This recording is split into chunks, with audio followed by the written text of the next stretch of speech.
Hi, garden friend. Do you want beautiful flowers and fresh herbs all summer long without spending a fortune at the nursery? Today, I'm starting flower seeds indoors, and I'm going to walk you through every single step so you can do this too. Let's grow something beautiful together. So to start this project, we need just a few simple things: your favorite seeds, a clean tray, some soil mix, and believe it or not, a toothpick. Let's go, shall we? But before we even touch the soil, I need to show you two secret hacks that most beginners completely miss. These are game changers. Secret number one, pre-moistening your soil. Here's the thing: the biggest mistake people make is sowing seeds into bone-dry mix. We're not just gonna dampen it a little bit, we're getting it perfect. You want your soil to feel like wet sand, kind of like a beach sand after a wave rolls over it.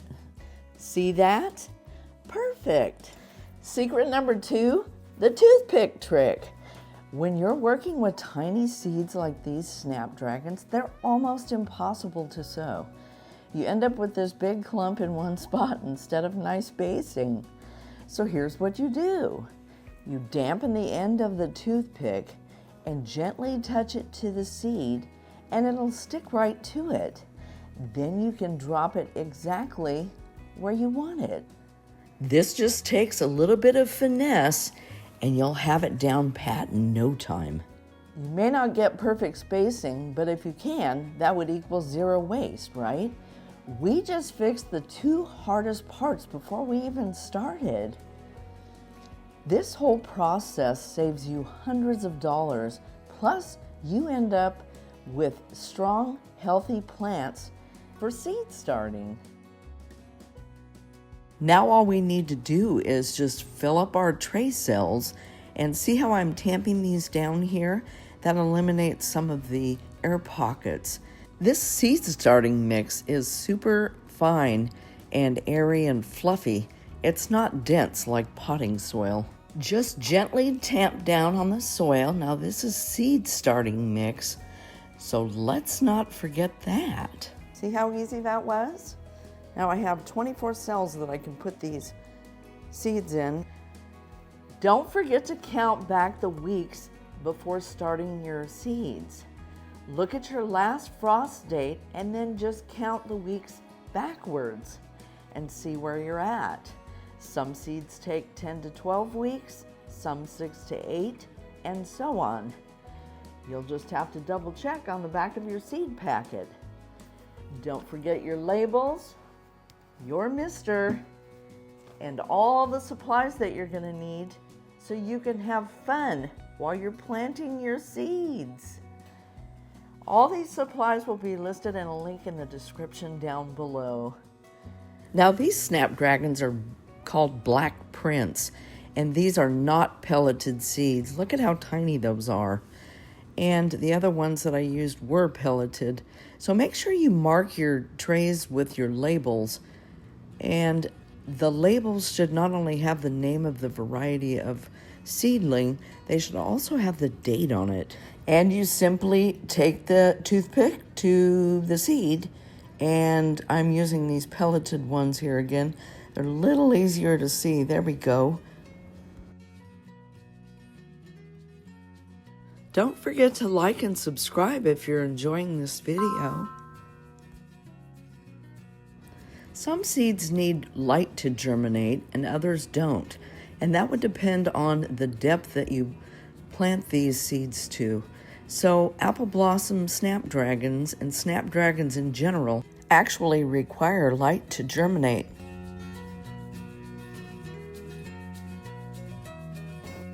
So you just barely press them into the soil, and that ensures good seed to soil contact for germination. Just take a look on the back of the seed packet, and it should tell you what depth these seeds need to be planted.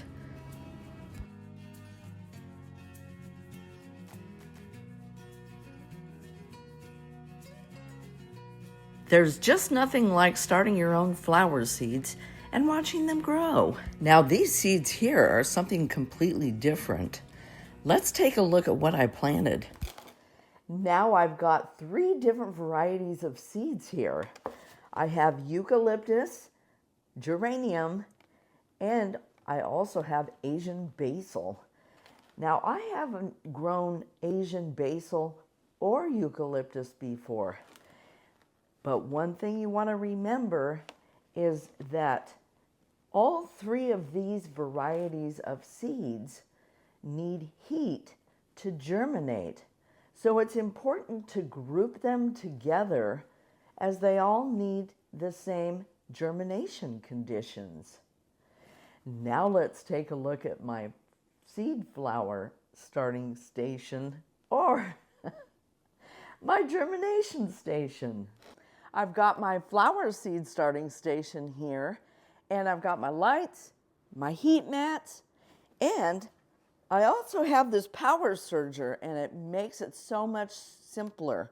It's got a timer attached to it, and this power surge strip has the one side that hooks up to my lights that regulate the light when the lights come on and off, and this side here is for my heat mats because I need those to be on continuously. And besides that, all we need to do is pop our seeds underneath this light. Now you want to make sure that this light is as close to the seeds as possible. And also, once you see the seeds germinate or sprout, all you need to do is take off the humidity dome, and you're going to remove the heat mats. They're no longer needed. So my snapdragons up here, they don't need heat mats to germinate the seeds.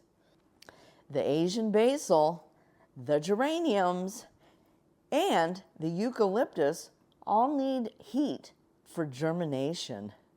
I'll link the video that I did on when I set up my seed starting station at the end of the video. You can always use a 36 cell tray. Just remember, as the seedlings grow, they're going to need a bigger cell.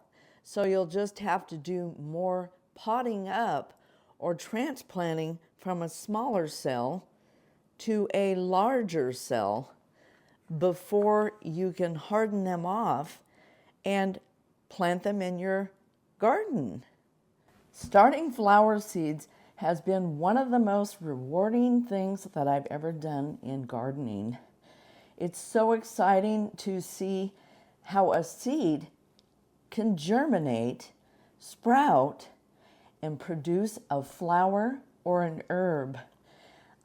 If you've never tried flower seed starting or starting herbs from seeds, I highly recommend it. It's been an absolutely wonderful journey for me. And I hope this encourages you to start some of your own flowers or herbs from seed this year. And there we go, snug as a bug in a rug. You know, I hope that this has inspired you to start some of your own flower seeds today. I hope you're having a great gardening day, and I'll catch you in the next one.